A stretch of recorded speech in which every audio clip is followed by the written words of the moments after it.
의외로 이거를 잘 모르시는 분들이 또 많더라고요. 그래서 이제 우리가 이제 그 함께 공부를 해 가야 되는 마당에 자기 혼자만 그 알고 모르고 하면 안 되고, 또 그거는 지금 자기 혼자만 알고 차원이 아니고요.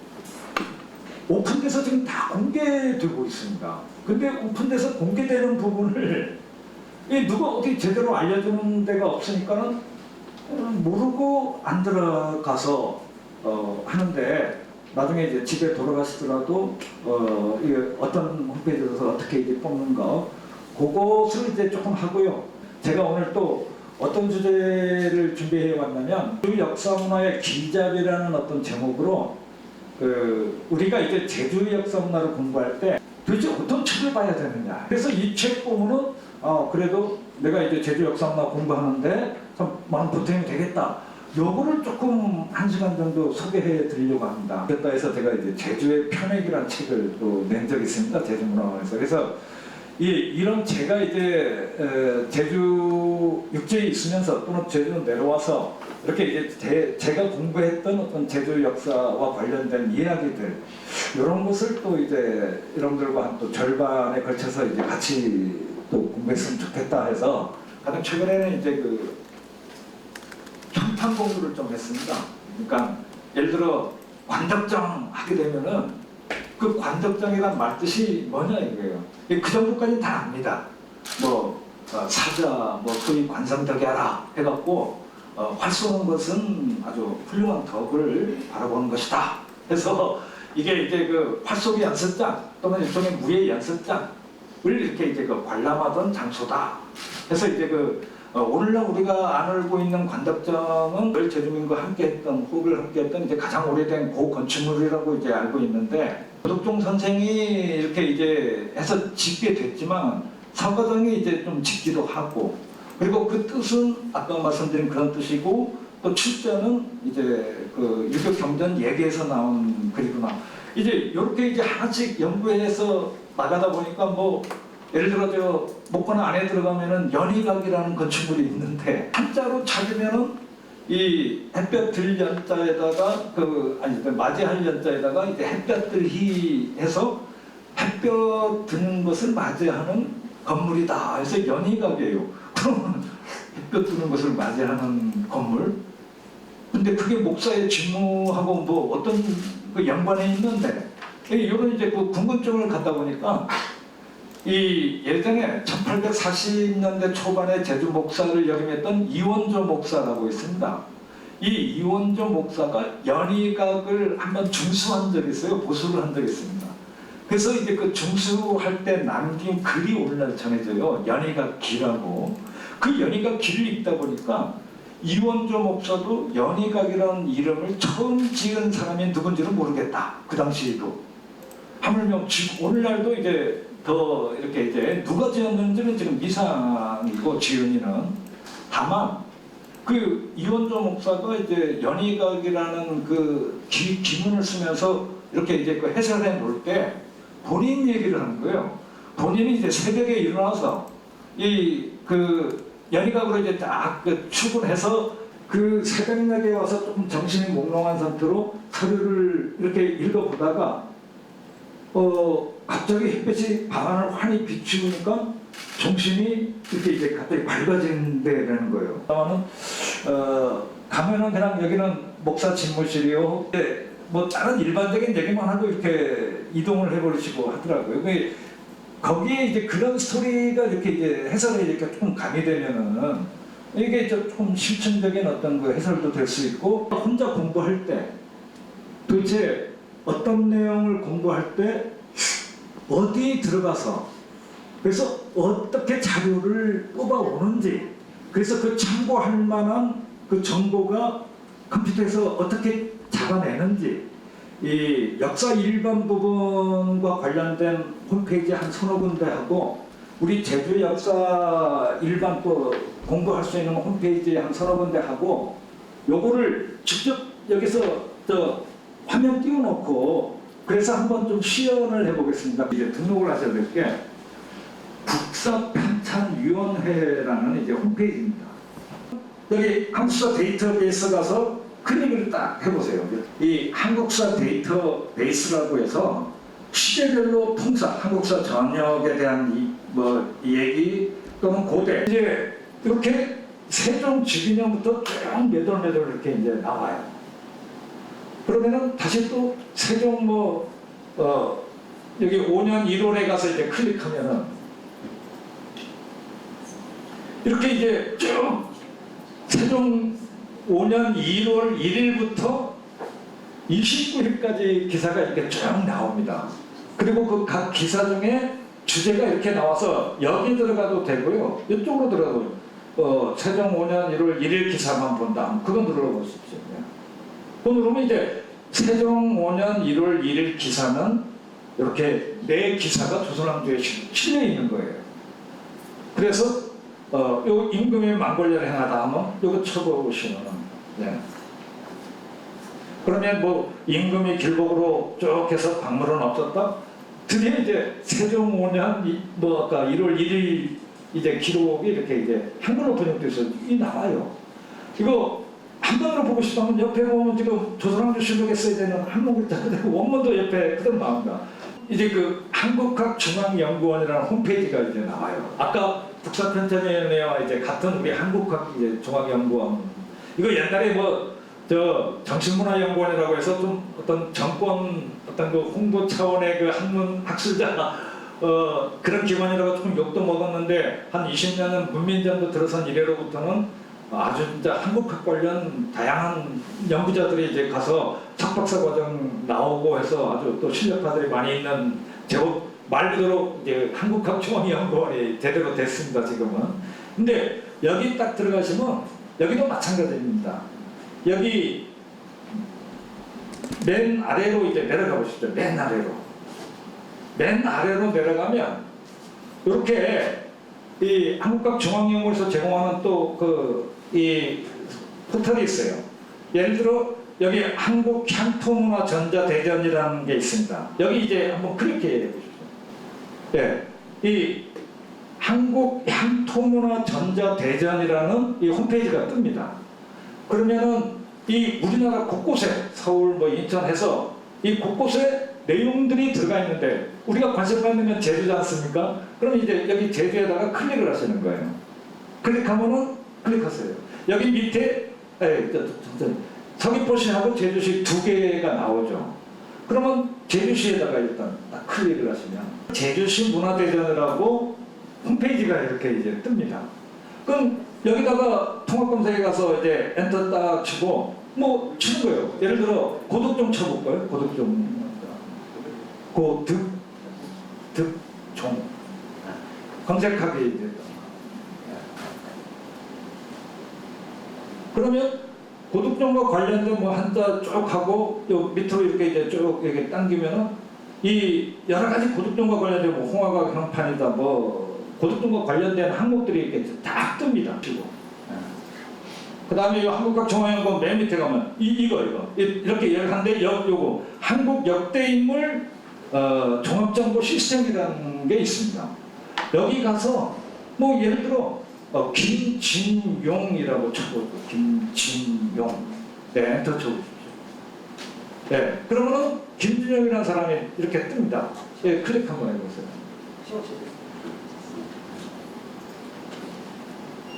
자, 그러면은 이분의 장은 진숙이고 호는 명도암 선생이고 그 다음에 광산김 씨고 언제 태어나서 언제 돌아가시고 쭉 올라가시고 그리고 제주도 구자읍 한 동네에서 출생하셨다. 입도전 누구에서 쭉 올라가 보세요. 그래서 명동 김정 선생과 관련된 자료 그리고 또 참고문헌 그 명동 김진용 선생과 관련돼서 이 내용을 쓸 때 어떤 책들을 참고했냐 이거예요. 국조국가방문이나 제주사 인면사전 김천학 선생이 내신 거죠. 이런 책들을 갖고 썼다 이거예요. 그래서 이것도 마찬가지입니다. 다시 올라가서 여기서부터 눌러서 밑에까지 쭉 클릭하세요. 쭉 거기까지 밑에까지 해서 딱 떼면은 오른쪽 누르세요. 그럼 복사하세요. 네. 그리고 내리고 한글파일에다가 아까처럼 복사하면은, 네, 붙이게 하면은, 네. 그러면 그냥 그 양평로 전자대전에 있는 명동 선생의 자료를 자기 한글 파일로 그대로 갖고 올 수 있는 거예요. 일과사전도 있고 향토문화 전자대전도 있고 한국자료센터 장서각 디지털 아카이브 막 이렇게 이제 다 씁니다. 이게 여기 조선왕조실록 사전도 있고 한데 이 특히 역대인물 종합정보 시스템 한국고전번역어라는 이제 홈페이지가 나옵니다. 이거는 왜 중요하냐면요.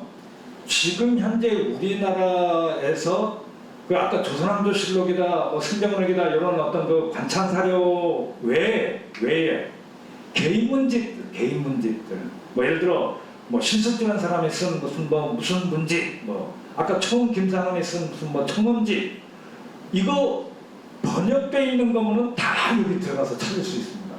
번역 안 된 것도 한문 원문으로 이렇게 제공되는 경우가 있어요. 어디 들어가냐면은 여기 쭉 요 위에는 볼 것도 없고요. 요 오른쪽에 한국 고전 종합 DB라는 데가 있습니다.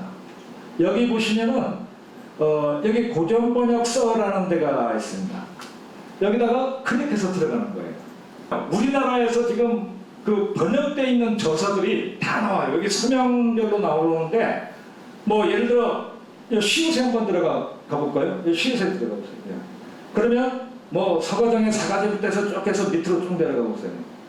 쭉 내려가 보시면 여기 신증동궁여지 승남이라는 항목이 있습니다. 시옷이니까 여기 클릭해서 들어가 보세요. 그러면은 신증동궁여지 승남 1권부터 쭉 나오는데 38권을 한번 들어가 보세요. 38. 제주목 한번 쳐보세요. 제주목 딱 치면은 신증동궁여지 승남이라는 책 속에 들어가 있는 제주목과 관련된 내용이 이렇게 그냥 번역이 다 돼서 제공이 되고 있습니다. 이 신증동궁여지 승남이라는 자료를 앞으로 조금 이제 친숙하게 해야 됩니다. 제주 역사만을 공부하시는 분들은 그게 자주 들어가야 돼요. 근데 그것뿐만이 아닙니다. 다시 이제 또 올라가서 지금 말고 아까부터 아무데나 들어가 볼까요? 자 한번 들어가 봅시다. 자에 쭉 보면 전필대지 있어요. 전필대지 딱 한번 쳐보면 이 김종직의 이제 시집이거든요. 그러면은 시집 1권부터 한번 조금 쳐보십시오. 시가 나오고 또 시 치면은 이 시의 제목들이 이렇게 쭉 나와요. 여기 옆에 조금 늘리시면은 제목들이 쭉 나옵니다. 요거 하다 보면은 제가 이제 조금 점검해 왔으면은 빨리 됐을 텐데 김종직이라는 사람이 쓴 탕나가라는 글이 있습니다. 제주에 와서 쓴 건 아니고요. 김종직이가 경기동 성안인가 어디에 있을 때 제주에서 배 타고 이제 서울로 공약 우리 제주에서 생산된 약재를 곡물로 바치기 위해서 갖고 올라오고 있는 공약인 김극수라는 사람과 마침 어디 역관에서 만난 거예요. 김종직이 전필제 김종직이 김국수라는 사람과 만나서 너 제주 사람이니까 한번 좀 나랑 좀 제주 관련 얘기 해보자 해서 쭉 이 사람으로부터 얘기 듣고 김종직이가 시 14수를 써요. 탕나가라는 14수가 조선시대 때 우리 제주와 관련된 시가 중에는 지금 가장 물론 그 이전에도 있습니다. 가장 오래되면서 아주 중요한 내용들을 담고 있는 시가거든요. 이런 데 가서 찾으시면 지금 좀 번거로우시겠지만 일의 제목에 탕나가가 없으면 여기 이 집 다시 클릭하면은 시 나오고 시 나오면 이렇게 쭉 나와요. 시 제목. 없죠? 그러면 이제 다시 또 3으로 가서 하면 나올 겁니다. 언젠가는. 그래서 이렇게 이제 관련된 것을 이렇게 이제 본인이 자료로 이렇게 이제 섭취할 수 있는 겁니다. 이북 발간자료실이라는 데가 있습니다. 이북 발간자료실에 딱 클릭해서 들어가 보세요. 그러면 지금까지 제주문화원에서 발간한 어떤 저서들, 책들, 요게 이제 다 소개되어 있습니다. 조선황해, 숭남, 제주도편, 노봉문집, 하관, 상관, 뭐 이렇게 이제 쭉 해서 연 밑으로 내려서 요거 2번에 가면 두 번째 조금 뭐제거좀 여기 남사록 한번 가볼까요? 남사록.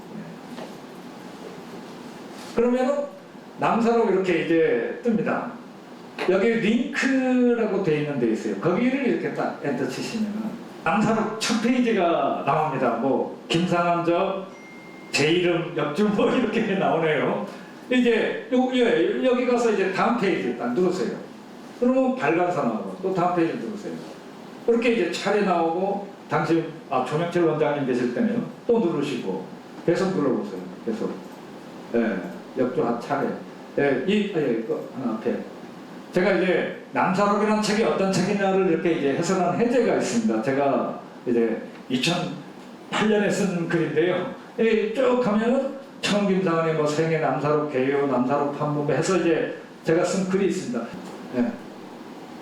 그러면 제주학 아카이브 제주학 연구센터라고 이제 뜹니다. 그럼 여기 이제 클릭하고 들어가 보십니다. 이제 이 첫 장면이에요. 이 중에 보면 여기 분야별 정보, 유형별 정보, 제주어 자료실 이런 게 있습니다. 이 뒷부분은 그냥 뭐 센터 관련이고 여기 분야별 정보에 이렇게 한번 들어가 보시면 여기 이제 총류 철학 쭉 해서 역사까지 나옵니다. 그럼 여기서 또 역사를 한번 또 좀 쳐볼까요? 내려가서 역사를 쳐보시면 쳐보세요. 엔터. 지금 25,693건의 자료가 있습니다 해서 지금 4, 5년간에 걸쳐서 제주학연구센터에서 각종 제주학과 관련된 여러 자료들을 지금 다 제공받고 하면서 이렇게 제주 해녀항일 조사보고서 뭐 이런 것들이 있어요. 이 제주대학교 이제 탐나문화연구원의 이제 홈페이지가 뜨는데요. 여기 보시면은 탐나문화 학술지라는 이제 그 항목이 있습니다. 다른 데 들어가셔도 보는데요. 탐나문화 이제 여기 이제 맞아요. 이제 거기 보시면 탐나문화 검색이라고 있습니다. 검색 탐나문화 검색. 그래서 여기다가 뭐 예를 들어 아니면 요 밑에 이미 나와 있네요. 여기 보시면은 이제 탐나문화 63호가 있습니다. 여기 한번 아무거나 이제 클릭해 볼까요? 거기. 그러면은 탐나문화 63호라는 그 학술지에 뭐 시다 신문학 때 뭐 어떻게 이렇게 이제 그 제주 제사 의례로 추구되는 제주 여성의 역사 뭐 문선적 박사가 썼다. 그래서 이 논문들이 한번 여기 클릭해 보세요. 클릭이 안 되나요? 그거를 한번.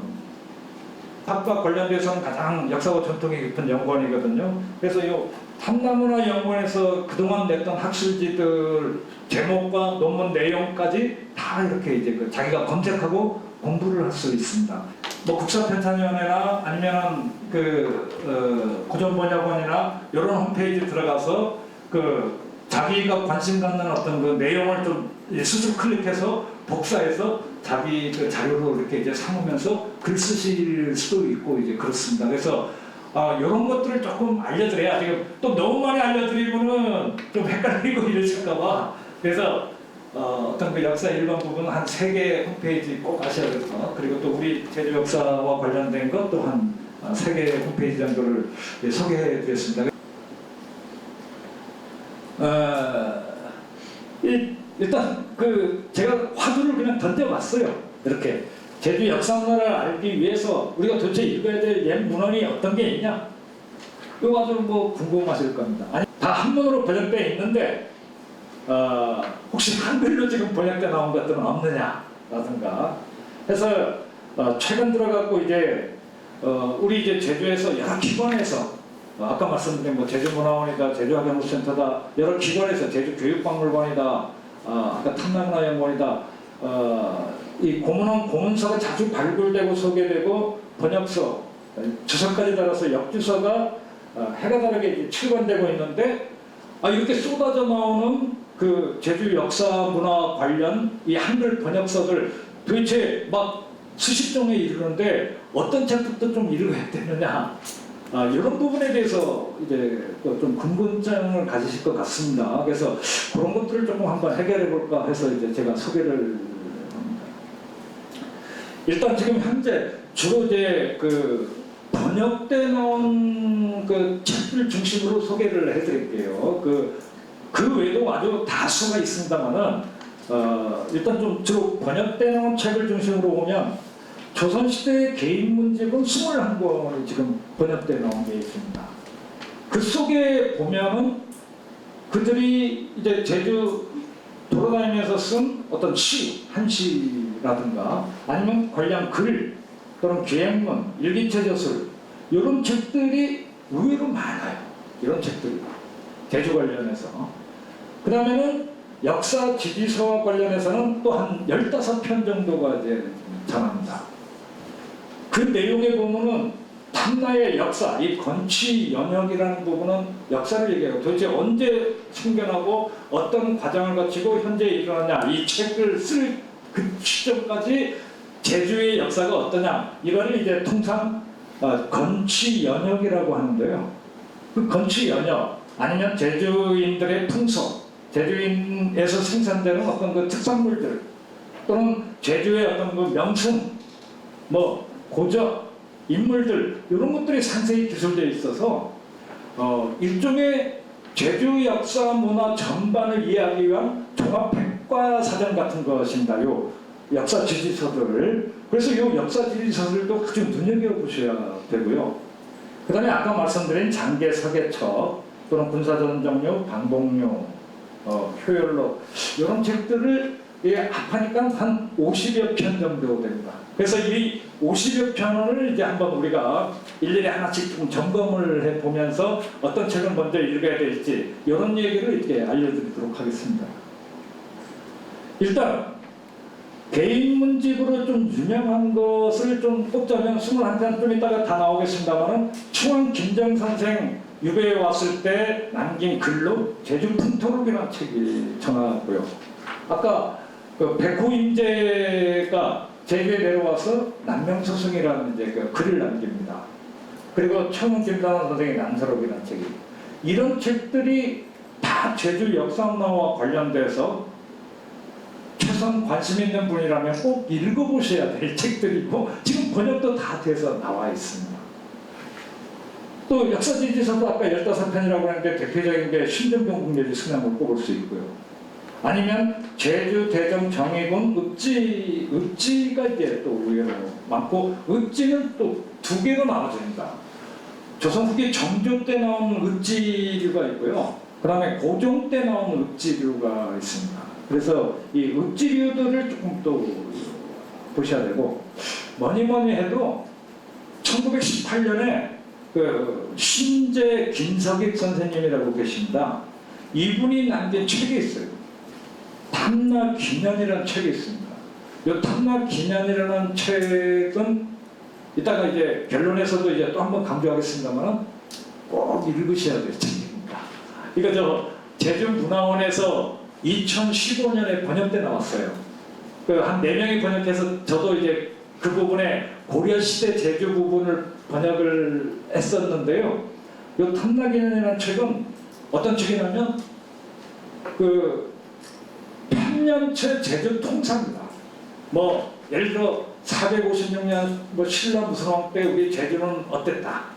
또는 고려 목종 7년 1100 몇 년 때 우리 제주는 뭐 했다. 해서 그냥 쭉 연월일순으로 우리 제주 역사가 주요 사건별로 쭉 소개되어 있습니다. 그래서 한번 쭉 오랜 옛부터 가장 고종 일제강점기 전까지 우리 제주 역사를 한번 쭉 공부하시려면 탐락기년이라는 책을 꼭 읽으셔야 되는데요. 이 책은 아까 말씀드린 신재 김석익 선생님이 쓰신 책이지만 우리가 이제 그 역사자들 공부할 때 왜 사료적 가치가 높은 책으로 꼽냐면, 왜 나온 거는 지금 1918년에 나온 책인데 지금부터 한 100년 전에 나온 책인데, 이 어르신이 신재 김석익 선생님이 아까 우리가 살펴봤던 조선왕조실록, 승정원 일기, 동국여지 승량 이런 데 있는 내용을 그 당시에 번역돼 나온 것도 아니고 한문으로 돼 있는 거 어떻게든 구하셔서 직접 한문을 번역하면서 제주 역사 부분만 뽑아서 그 해당 연월일에 투입을 시킨 거예요. 그래서 책을 쭉 만든 겁니다. 그러니 이 신재 김석익 선생님이라는 어떤 그 열정, 노고 이거 우리가 이제 강구할 수가 없는 거고, 그래서 제주 사람이라면 꼭 읽어봐야 될 책입니다. 이 중국 탐나지라는 책도 있어서 조금 이따가 이제 설명하겠습니다. 장계사계처우는 탐나장계조, 탐나계록 이런 게 있고, 소고군적부 이런 책이 있습니다. 용방록, 영방록 같은 방공주도 있고요. 자, 지금 이런 내용들을 이제 앞으로 소개할 내용들을 오늘 강의 시간 때도 좀 들으시지만 집에 가서 혼자 도대체 잘 정리가 안 된다 이러시는 분은 도서관에 가셔서 제주학 개론이라는 책을 좀 빌려보세요. 이거 제주학 연구센터에서 이제 나온 책이고 주제가 20가지로 되어 있습니다. 1번이 제주학이라, 제주의 역사, 제주의 사회 쭉 해서 맨 밑에 가니까 제주 고문원과 고문서라는 주제가 있습니다. 여기 지금 집필전이 지금 나와 있어요. 그래서 제주학이란 집필은 박찬식 박사가 했고요. 제일 마지막 제주 고문원과 고문서는 제가 했습니다. 그래서 제가 예전에 이 제주학계라는 책에 냈던 글을 지금 간단하게 지금 소개해 드리는 거고, 나중에 오늘 공부한 게 정리가 안 된다 하면 요 도서관에 가서 제주학 개론이라는 책을 이제 빌리셔서 한번 요 맨 마지막 제주 고문원과 고문서 부분을 한번 읽어보시면은 이제 많은 도움이 되실 겁니다. 자, 이제부터는 개인 문집, 아까 이제 제일 먼저 개인 문집, 제주 역사와 관련된 개인 문집 어떤 책들을 봐야 되는지 21권에 대한 얘기를 좀 간단하게 이제 나가겠습니다. 15세기 문집으로 2권이 있고 이게 가장 오래된 겁니다. 지금 현재 남아있는 조선시대 개인 문집 중 제주와 관련된 내용을 수록한 책으로 가장 오래된 게 제일 먼저 노천 이학동 목사가 쓴 노천 선생 실기라는 책이 있습니다. 그리고 이학동 목사 다 아시죠? 산천단에 가면 지금 큰 비석도 하나 세워져 있고 그러거든요. 산신제 산천장으로 이렇게 내려서 동사당 하던 이제 제주민들을 이렇게 이제 좀 구휼을 하는데 큰 역할을 하신 어르신인데, 이분의 노천 선생 실기라는 책이 제주 교육박물관에서 한글로 번역돼 나온 게 있습니다. 조금 오래됐습니다. 이 책을 그때 읽으셔야 되는 거예요. 조선시대 때 우리 제주와 관련된 어떤 신문을 공부할 때 제일 최초에 이제 서적에서 1470년.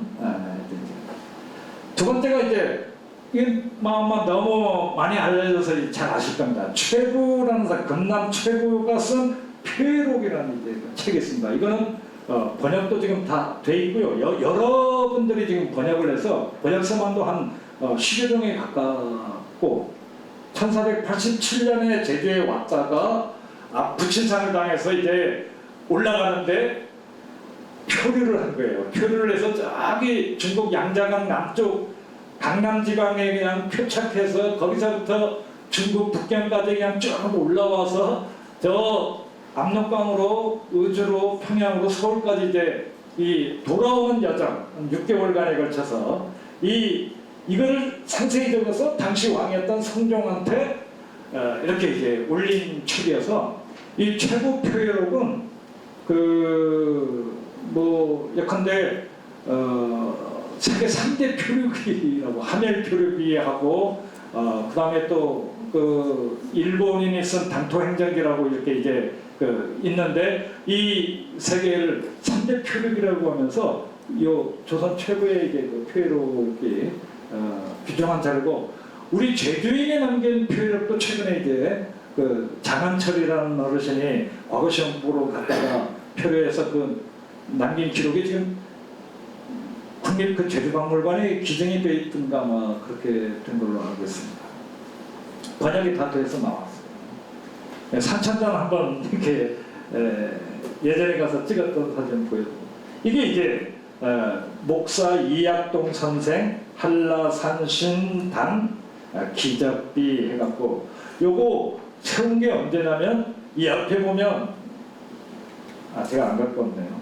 옆에 보면 단기로 표시되어 있고 단기 뭐 4,300만 몇 년이라고 표시되어 있는데 서기로 고치니까 1990년에 이제 세운 비석이더라고요. 한 30년 됐네요. 그래도 30년 전에 누가 세운 비석이냐면 이제 추진위원회인데 그 추진위원회 관련하신 분이 이제 그 당시 제주대 총장으로 계셨던 현평효 박사님이더라고요. 그래서 그 현평효 박사님이 제주대 총장으로 계실 때 요 비석 세우기 위한 추진위원회를 설립하고 위원장 맡으면서 세우고 지금 요 글씨는 이제 김응현 씨라고 아주 유명한 서예가가 있습니다. 그 서예가의 이제 글이더라고요. 자, 이게 아까 교육박물관에서 2006년에 번역해서 나온 노천 선생 문집입니다. 이약동 목사의 문집이죠. 그래서 이렇게 이제 시가 이렇게 이제 쭉 나오고 그렇습니다. 여기 보시면은 목 제주시 화재 군자 송행운 해갖고 제주에 있을 때 여러 군자들 여러 이제 훌륭한 사람들과 이 시 화운 시 주고받는 내용을 이렇게 적은 부분으로 이런 얘기가 이렇게 이제 쓰고 있습니다. 이거는 이제 아까 최부가 이제 제주에서 올라가야 되는데 올라가지 못하고 표류해갖고 여기 지금 양자강이 이렇게 있는데 한참 양자강 아래쪽에 이렇게 이제 표착해서 쭉 지금 올라오는 겁니다. 북경을 거쳐서 산해관을 통해서 의주를 거쳐서 평양을 거쳐서 한양까지 이 6개월간에 걸친 여정이 아까 표류록이라는 이제 그 책으로 이렇게 소개되고 있습니다.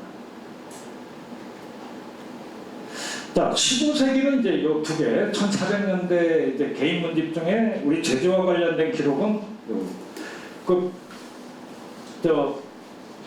표회록이라는 책도요, 좀 이렇게 잘 참고하셔야 될 것 같습니다. 제가 이제 어디에 인용한 글이 있는데 내용 그대로 또 인용하면 안 돼요. 이 최부 표회록에 쓰여진 인물과 다른 책에 쓰여진 인물과 이렇게 이제 인명이 좀 다른 경우가 있습니다. 그 대표적인 게 아까 제가 번역한 남사록에 보면은 최부 표회록의 내용을 인용을 해갖고 그래서 최부가 표류했을 당시에 제주인이 이효지라는 사람이 있는데 이렇게 이제 처음 김상훈 선생이 썼어요. 손효자라는 사람이 있는데 근데 최부 표회록에 보니까 제주인이 손효자라는 제주인이 없고 이효지라는 제주인이 있는 거예요. 근데 손효자라는 사람은 또 찾아보니까 최부 표회록에 나주에서부터 최부를 수행하면서 내려온 나주 향리 이름이 또 손효자라고 있더라고요. 최부 표회록에. 그러니까는 분명히 처음 김상훈 선생이 남사록 쓸 때는 최부 표회록을 자기가 읽어서 인용을 했는데 남사록에 쓸 때는 제주인 손효자의 말에 의하면 이렇게 써버렸어요. 그러면 이 사실은 뭘 의미하냐면은 처음 김상훈 선생이 1601년 2년 제주에 어사로 내려올 당시에 이제 금남 최부의 표회록이라는 책을 읽고 내려오신 건데 거기 있는 내용을 인용하는 과정에서 이 사람이 헷갈렸던 거예요. 그래서 나주 사람인 손효자라는 사람을 제주 사람으로 둔갑시켜서 남사록에 기록했기 때문에 우리가 지금 개인 문집을 읽을 때도 남사록에 있는 내용만 인용해버리면 그게 옳은 내용으로 이제 후세에 알리는 길도 되지만 만약에 처음 김상훈이 남사록을 쓸 때 나는 예전에 어떤 책에서 인용해서 썼다라고 밝혔으면은 그 사람이 밝힌 그 책을 다시 또 점검을 해야 되는 거예요. 점검을 하다 보니까 이게 틀린 거죠. 그래서 우리가 처음 김상훈 선생의 남사록에 제가 예전에 논문도 쓴 적이 있습니다만은 오기 잘못 기록한 부분가 한 20군데가 있거든요. 일일이 이제 대조해서 이렇게 이제 밝혀낸 사실인데 따라서 남사록 하나만 인용하면서 그게 마치 옳다라고 주장하면 안 되는 거예요. 그래서 이런 것들이 조금 위험합니다. 16세기로 넘어가게 되면은 세 권이 나오는데 이제 그 유배인으로 왔던 충원김장 선생의 이제 제주 풍토로 요거는 여기 지금 써 있습니다만 개인이 펴낸 제주 최초의 풍토지다. 그래서 이후 제주 역사 지지서의 모델이 된 책이다라고. 이 책이 충원김장 선생이 제주에서 유배에 와서 딱 1년간 유배 생활하다가 사살당하거든요. 사약받아서 제주에서 돌아가십니다. 저 어디냐면은 지금 동문시장 그 동태거리 아세요? 그 동문시장 동태거리에서 이제 동쪽으로 건너가시면은 거기서 이제 오른쪽으로 이렇게 이제 보이는 그쪽 이라고 이제 주장하시는 분도 있고, 아니면 거기서 하나 더 건너서 그 다리가 있습니다. 더 남쪽으로 그 판사장 있고 한 그 표석이 세워진 이제 다리가 있습니다. 그 다리 또 남쪽이다 이렇게 주장하시는 분도 있고 해서 지금 조금 충원김정의 유배터에 대해서는 학자마다 조금씩 좀 다릅니다만은 왜 그런 거 하면은 거기가 예전에는 제주향교가 이제 왔다 갔다 했던 곳이거든요. 지금 제주향교는 용담동에 있습니다만 원래 처음 제주향교는 어디에 세워지냐면 지금 중앙 로타리에서 조금 동쪽 오른편 그 제주은행 본점 그쪽에 이제 해서 남쪽으로 제주향교가 있었는데, 이 제주향교가 이제 가락천 동쪽으로 지금 산지천 동쪽으로 이제 옮겨가는데, 그 옮겨갈 때 이유가 이제 관덕장에서 화살 연습하는데 거기 제주향교에 이제 그 유교 성현들 모신 사당인데 그 대성전 그 유교 성현들 모신 사당을 향해서 활 쏜다고 이게 말이 안 된다 해가지고 이제 산지천 건너서 그 동문시장 그쪽으로 이렇게 향교가 이제 옮겨갔다가 다시 거기가 습하다 해서 다시 또 원위치로 왔다가 다시 또 가락천 동쪽으로 다시 이제 제주은행 본점으로 왔다가 불타버리니까 제주향교가 불탄 적이 있습니다. 불타니까 다시 또 그 가락천 동쪽 자리로 갔다가 또 과양으로 갔다가 과양에서 이제 1830년쯤에 지금 용담동으로 온 거예요. 그냥 제주향교의 이사 경로도 참 재미납니다. 제주 제가 쓴 책에도 이제 소개되어 있습니다. 아무튼 제주향교가 있었고 거기에 이제 충암 사당도 있었고 해서 유배타에 대해서는 좀 아직도 논란이 있습니다만은 이 제주 풍토록은 어떻게 쓴 글이냐면, 김정이 자기 누나의 아들 조카가 삼촌 제주에 유배 갔는데 제주가 어떤 곳인지 신비스럽고 미지의 세계였으니까 좀 알려주세요 하니까 이제 편지 답장글로 이렇게 이제 계속 써줬던 것을 모아서 만든 책입니다, 이게. 근데 거기 제주의 풍속도 있고, 거기 제주의 토산물도 있고, 제주의 역사도 간단히 쓰여져 있고, 제주의 명소도 이렇게 소개되어 있으면서 이렇게 제주 역사지지서의 모델이 되죠. 이거 꼭 읽어보셔야 될 책입니다. 이 충원김장 선생이 제주도에 유배한 지 올해가 딱 500주년이에요.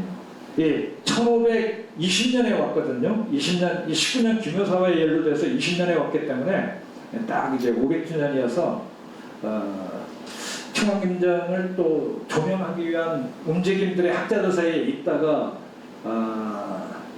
막 지금 유야무야된 지금 그런 상황에도 있습니다만은 하반기 때 아마 이렇게 이제 어떤 움직임과 모습이 있을 걸로 봅니다.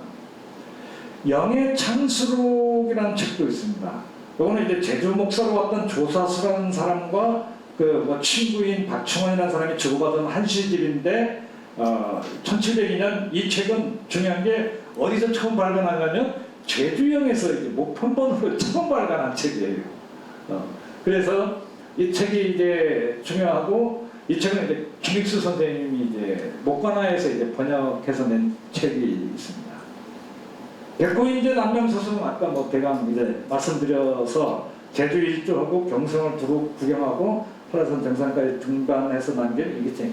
이 자기 아버지가 당시 제주 목사로 있었거든요. 그래서 과거 딱 그때 하니까 자기 아버지한테 이제 그 좀 자랑하려고 내려온 거예요. 과거 급제했습니다 하고 이제 제주 목사인 아버지 임진배로 온 건데, 이 친구가 뭐 다 아시잖아요. 좀 호방한 기질의 천재, 요절한 천재 시인이라고 이제 우리가 흔히 평하잖아요. 그 뭐 황진의 무덤가에 가서 이렇게 이제 술 한잔도 마시고 했던 그 조선의 이제 천재 시인인데, 이 백호임대가 제주에 이제 유람했는데 그 상당히 그 좀 다소 그 뭐냐 조금 그 과격한 기질, 좋게 표현하면은 좀 저도 좀 이 그런 어떤 성향의 인물이에요. 백호임제가 저 해남에서 배 띄우고 제주로 올 때 지금 바람 불어서 안 됩니다 했는데도 불구하고 그냥 왔다가 막 그 저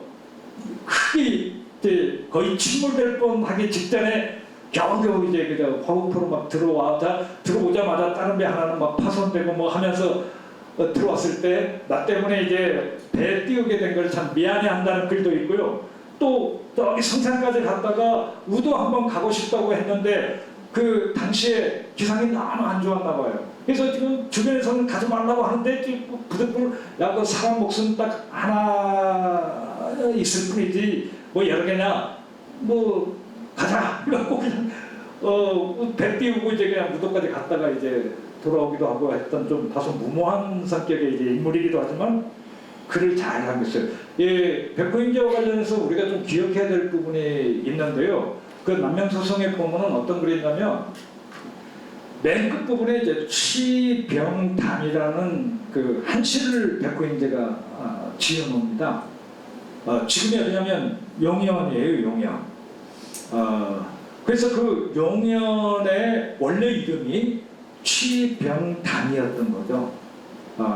그 불취자 비취할 때 이제 취자에다가 병풍병자에다가 못담자인데 어떤 그 푸른 물빛이 이제 그 병풍처럼 병풍과 함께 이렇게 있는 못이다 해갖고 병풍돌과 함께 있는 못이다 해서 이제 취병담이라는 이름이 있는데, 어떤 분은 이 용현을 취병담이라고 부른 첫 차례가 백호임제 남명소생이니까 이제 백호임제가 취병담이라고 지은 게 아니냐라고 이렇게 막 그냥 함부로 이제 글 쓰는 분이 있는데, 그 남명소송 제대로 안 읽으신 분이에요.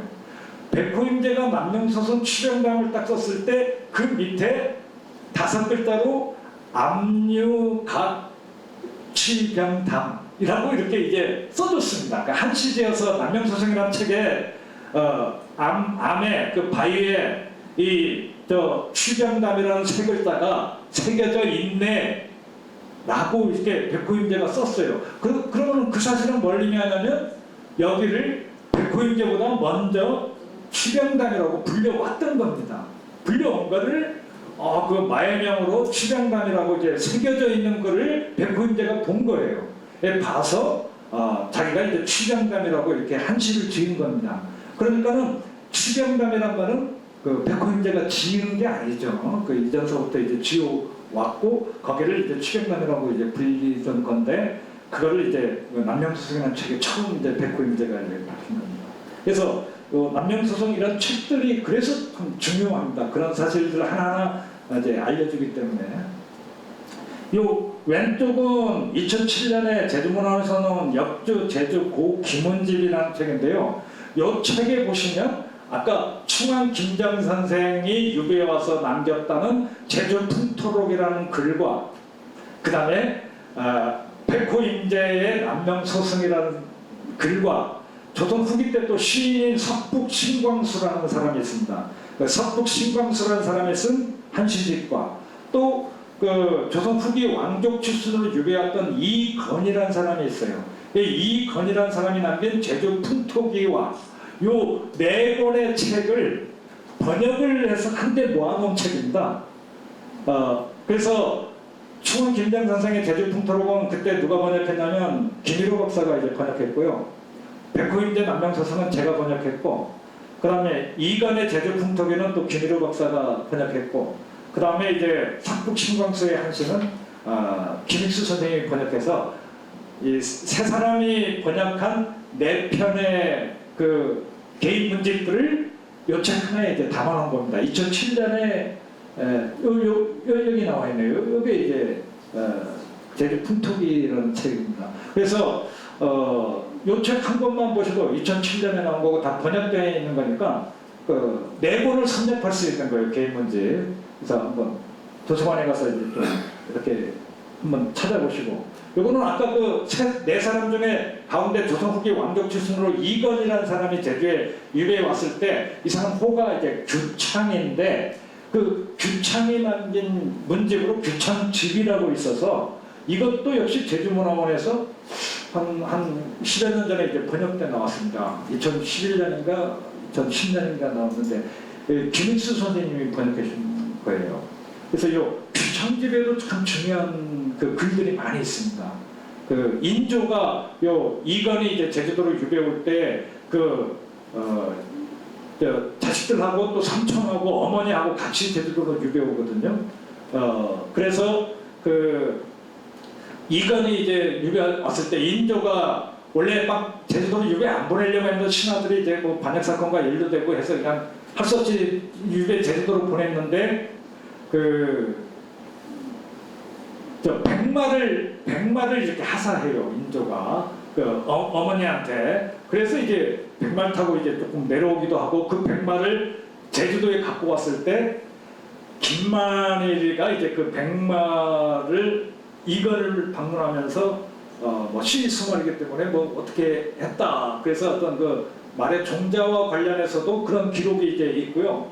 또 하나 중요한 거는 그때 그 형수님과 그 조카들을 보호하기 위해서 인흥군이라고 하는 왕자가 이제 다시 또 같이 이제 내려오는데 그 인흥군이 유배해서 살던 곳이 지금 정원호타리 버스 정장 위에 있는 거기 그 국민은행 그 정류장인가요? 그쪽 부분이었어요.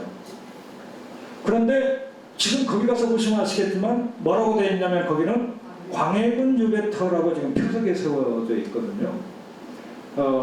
근데 그 광해군 표석도 한번 읽어보시면 아시겠지만 요 광해군이 왔던 곳인지 아니면 인흥군이 와서 유배했던 곳인지 조금 문제가 있다 뭐 이런 얘기가 이제 쓰여져 있고 그 당시에는 벌써 하늘보사에서 했네요. 30년 전에 이제 그 표석 세우기 운동하면서 이제 했을 때 저도 알지만은 뭐 홍승만 씨도 이제 참여했고 여기 또 강몽규 씨라고 이렇게 이제 그 기자도 이렇게 이제 참여해서 표석 세우기 작업을 했는데 그 당시에 어른들 얘기가 여기가 광해군의 유배터인지 인흥군의 유배터인지 좀 판가름이 불명해서 왕족이 이제 살았던 유배터다 해서 이제 일단 광해군 유배터로 표석은 세우는데 그 이후에 김익수 선생이 무슨 얘기를 하냐면 남한박물이라는 이영상 목사가 쓴 책이 있다.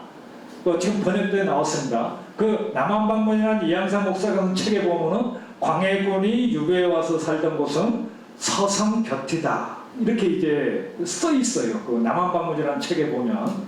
그러면 지금 어디냐면 지금 그 서문노타리 저기 가기 전에 거기 제주은행도 있고 이쪽에 저 남쪽으로는 그 YWCA인가요? 그리고 그 서부교회 예전에 서부교회라고 했고 지금은 성안교회라고 하는데 이제 그쪽 일대가 아마 광해군이 와서 유배 살았던 터가 아니냐 서성 곁이라고 했을 때 왜냐하면 그 서성 곁에 오른쪽 즉 북쪽으로 이렇게 이제 유배터가 있어야 될 경우를 상정한다면 그곳에는 이미 이제 최소장수 무슨 장수 해갖고 김익수 선생님이 말씀하시기에는 이 장터 비슷한 게 이제 이미 형성되어 있었기 때문에 당시로서는 남쪽으로 서성에서 남쪽으로 이렇게 이제 광해군의 유배터를 이렇게 아마 조성하지 않았느냐 30여 명의 군관들이 지키는 곳이기 때문에 그래서 이제 지금 현재 그것으로 이제 추정을 해서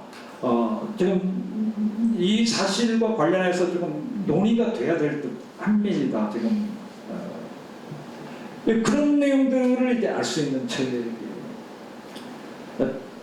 추왕김정 선생의 이제 그 유배인 정려 유업이가 지금 오연단에 있죠. 이 비석은 원래 이 오연단에 있던 비석이 아니고요.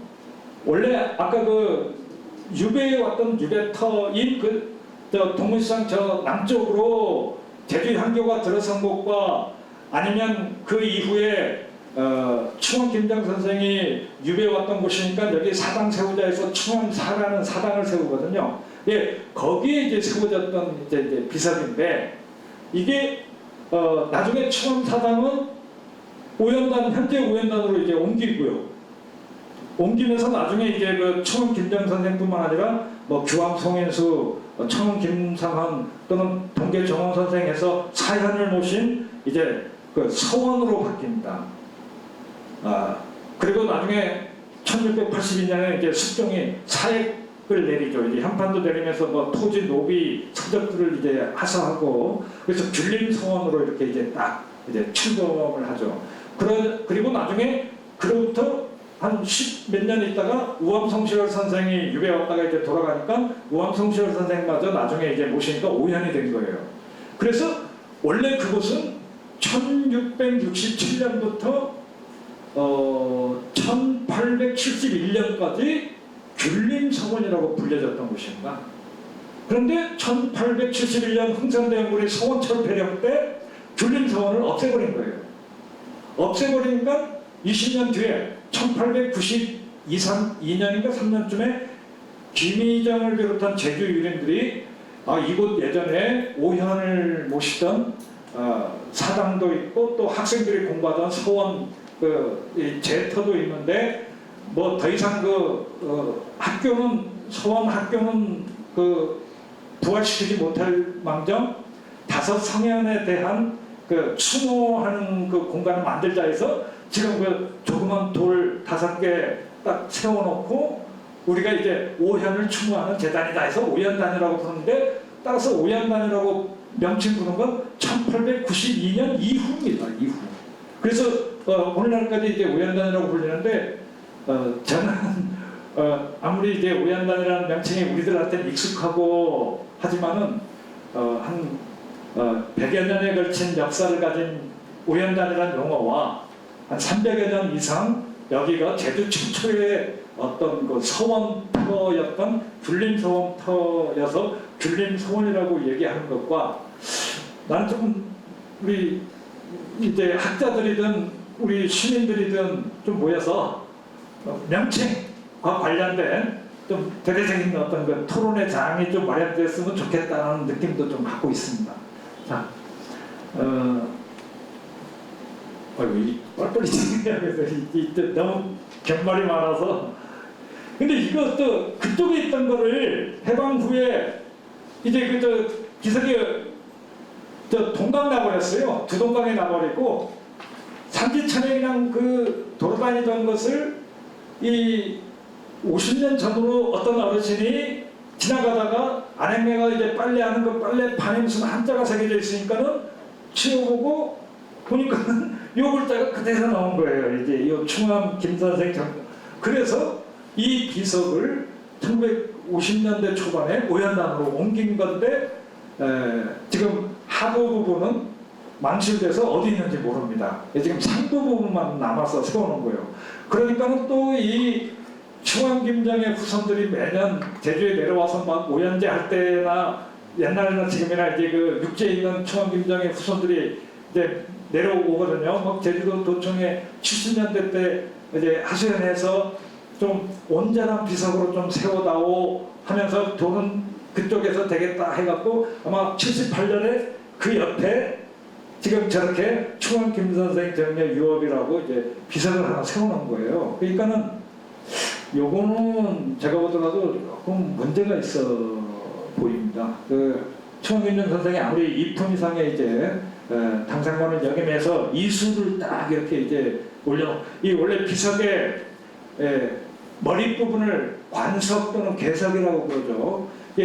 관석 개석이 저렇게 사각으로 이 이무기 2마리가 여의주를 쫓는 조각을 하는 것은 이수라고 부르는데 이수를 비석에 씌울 수 있는 조선시대 때 이품 이상만 등승급 이상만 씌울 수 있고, 그러면 3품 이하부터 한 6품까지는 뭐를 씌우냐면 그 기와지궁 형태로 된 관석을 씌우는데, 기와지궁 형태로 된 관석은 각청석이라고 이제 부르죠. 그리고 이제 통상 6품 이하의 하급관원이나 아니면은 민간에서나 특히 하급관원 같은 경우는 이렇게 이 관석이 없는 이렇게 반달처럼 생긴 이걸 이제 갈이라고 합니다. 비갈이라고 하는데, 비갈을 이렇게 이제 세우죠. 일반 평민에게 가면은 아예 비석을 안 세우고 목패를 한다든가 뭐 이런 경우가 있는데, 그러니까는 사후에 아무리 추정을 받아서 2품 이상이 되었다 하더라도 그냥 요 모습 그대로만 세웠으면 참 좋았을 텐데, 요 하부 뭐 계산을 좀 해서, 근데 그냥 조금 어울리지 않게 막 오석으로 이렇게 이제 세워놔서, 조금 오연단에 가서 보시면은 다 조금 고풍스러운 이제 고비들을 갖다 이렇게 이제 모셔놓은 곳인데, 이제 새로운 비 하나가 동그라니 이제 딱 세워져 있어서 조금 그 생각을 깊게 만듭니다. 자, 남사록은 아까 대강 얘기를 했기 때문에, 이 남사록이 중요한 책은 왜 중요하냐면 꼭 읽어보셔야 될 게, 제주의 역사, 풍속, 토산, 문화 유적 등을 이 김상환이가 남사록에 기록할 때마다, 언급할 때마다 그 이전까지의 모든 제주 관련 자료를 다 인용하면서 기록합니다. 신림동공예를 쓰냐면 이런 내용이 있다, 남명서승에는 이런 내용이 있다, 최고표회록에는 이런 내용이 있다, 똑같은 항목이라도. 그래서 제주도 전역 돌아다니면서 이렇게 그 자기보다 먼저 썼던 제주와 관련된 역사지지서나 개인문집을 다 인용을 해요. 그만큼 이 32살 때 내려오거든요. 처음 김상환이 제주에 어사로 내려올 때. 이 32살밖에 안 된 젊은 청년이 제주에 어사로 이렇게 딱 그 임명받아서 내려오니까 사전 공부 열심히 한 거예요. 이제 제주라는 곳이 어떤 곳인지 예전에 자기보다 먼저 제주와 관련된 기록을 다 읽어본 거예요. 읽어봐서 그거를 남사록에 꼬박꼬박 다 인용을 해주고 있으니까 요 책 한 권만 가지면은 이 앞에 제주와 관련된 기록은 굳이 남명서성이다 또는 뭐 제국표회록이다 뭐 안 읽어도 남사록 한 권만 읽으면은 다 이제 정리가 돼버려서, 그래서 이제 뭐 당대 최고의 이제 제주 해설서다 뭐 그렇게 이제 얘기합니다. 네, 이거 아까 보신 것입니다.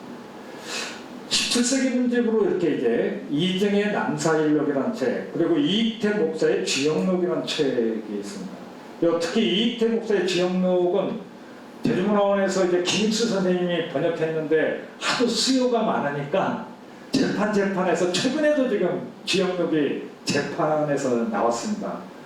근데 예전에 김익수 선생이 번역해서 내신 재판까지, 초판 재판까지의 지역록은 김익수 선생님이 이제 조금 누가 도와드렸으면 좋았을 법 했는데 그 앞에 목차를 안 해놨어요.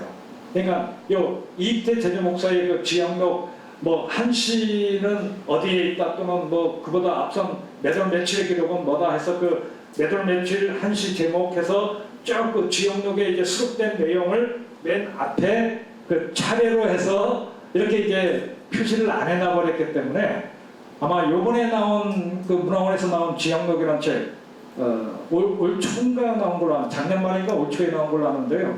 거기에 보면은 그 제목 차례 요게 이제 다 이제 수록돼서 조금 찾아보기 쉽게 이제 됐습니다.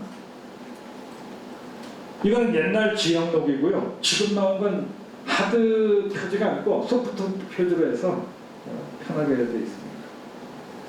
이영상 목사의 이제 병화집, 아니면 송정교의 해외 문견록, 남고명 목사의 우암선생 문집은 지금 다 번역돼서 이제 나와서 이런 책들을 이제 다 읽어보셔야 되고요.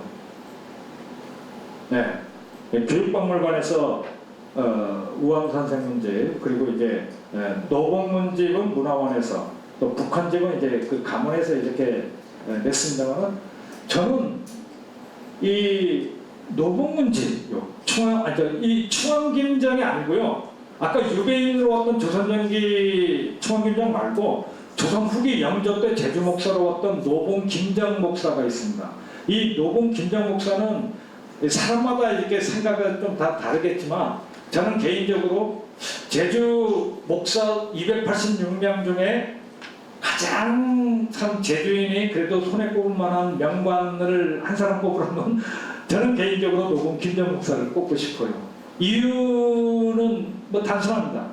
이 사람이 화북포에 무슨 축항공사도 했고 또 그 건입동에 삼천사당도 지어서 이 제주 향교나 귤림사원에 못 들어가는 뭐 중인이나 평민 자제들까지도 공부할 수 있는 사립대학 삼천사당 세워준 것도 좋고, 근데 그것보다도 더 나는 그 노봉 김정 목사가 의미 있는 일을 한 게 뭐냐면 이 사람이 그 화북에 있는 그 3,4석 그 돌하고 3,4석 비를 처음으로 이렇게 이제 모아놓고 세워요.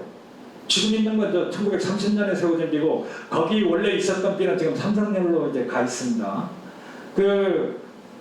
그거 하면 또 이겁니다. 이 노봉문집에 보면은 그 월대와 칠성도를 보수하고 느낀 감회라는 어떤 그 시와 글이 전합니다.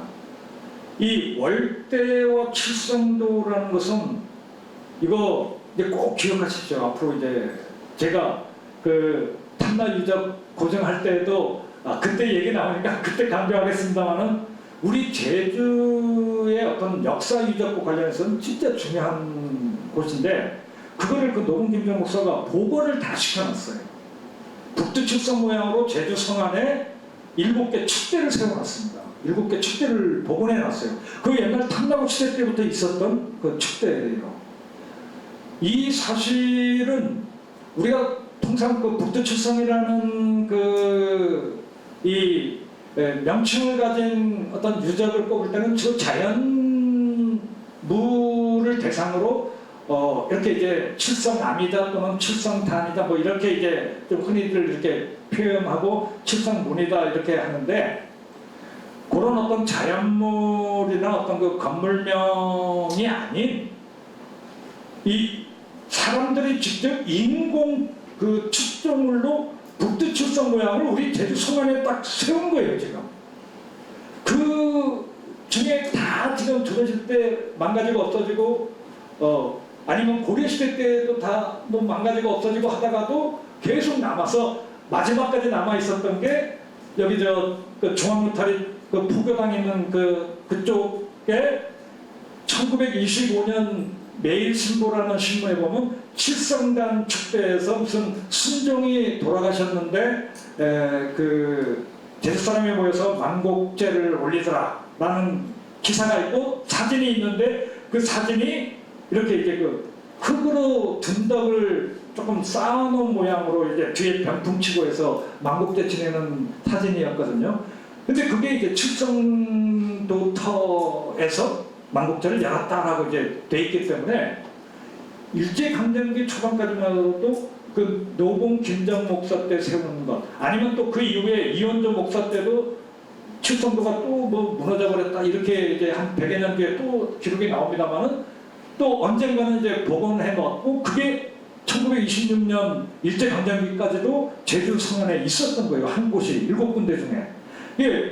이 사실은 우리 그 탐나라는 우리 그 제주 역사를 얘기할 때 우리 정체성을 갖게 하는 아주 중요한 유적이 되는 겁니다. 그래서 지금 탐나문화광장이 이제 지금 그 산지천 하류 쪽에 이제 조성이 돼 있고 그쪽 부근에도 북두칠성 모양 중에 제일 마지막 7번째 칠성도가 거기서 조금 칠성통 쪽으로 향하는 곳에 이제 세워져 있었어요. 그러면은 그쪽 지역에 칠성도 축대 하나를 조금 이렇게 채워서 우리 제주 성안에 이렇게 탐나고 시대 옛부터 이런 북두칠성을 위해서 다만 용도가 뭔가에 대해서 지금 논란의 소지가 많습니다. 저도 관련 논문을 좀 썼습니다만은 이게 재단터로 봐야 되는지 아니면은 어떤 그 상징적 조형물로 봐야 되는지 아니면 당시 1도, 2도, 3도 그 고량구 삼성시 그 세력의 영역 어떤 구분선으로 봐야 되는지 요거와 관련해서는 지금 그 같이 공부하는 학자들끼리 계속 논쟁이 지금 맞습니다만은 언젠가는 이제 조금 이제 조만간에 밝혀질 것으로 저는 이제 말씀드릴 수 있겠습니다만은 그런 거 하나 복원해 놓으면 이거 아주 중요한 우리 그 탐나의 유적이 되거든요. 그래서 그거 한번 조금 생각하는 게 좋지 않을까 생각되는데 그 근거를 대놓으면 이런 데서 될 수 있는 거예요. 1735년 영조 때 제주 목사로 왔던 노봉 김정이 쓴 노봉문집에 보면은 이렇게 칠성도를 딱 복원해 놨다라는 기록이 이제 있어서 이제 그렇습니다. 예. 그래서 나는 분명히 유교 이념에 투철한 어떤 그 타지 목사가 제주에 왔는데도 불구하고 제주의 어떤 그 역사와 전통을 이해하고 그것을 다시 복원시켜 주려고 했던 인물이기 때문에 참 육지 사람이지만 제주의 어떤 역사와 전통을 이해하고 그거를 다시 이제 복원시켜서 참 의미 있는 목사가 아닌가 해서 이제 제가 한 사람 뽑으라면 이제 이 사람 뽑겠다고 이제 말씀드린 겁니다. 예.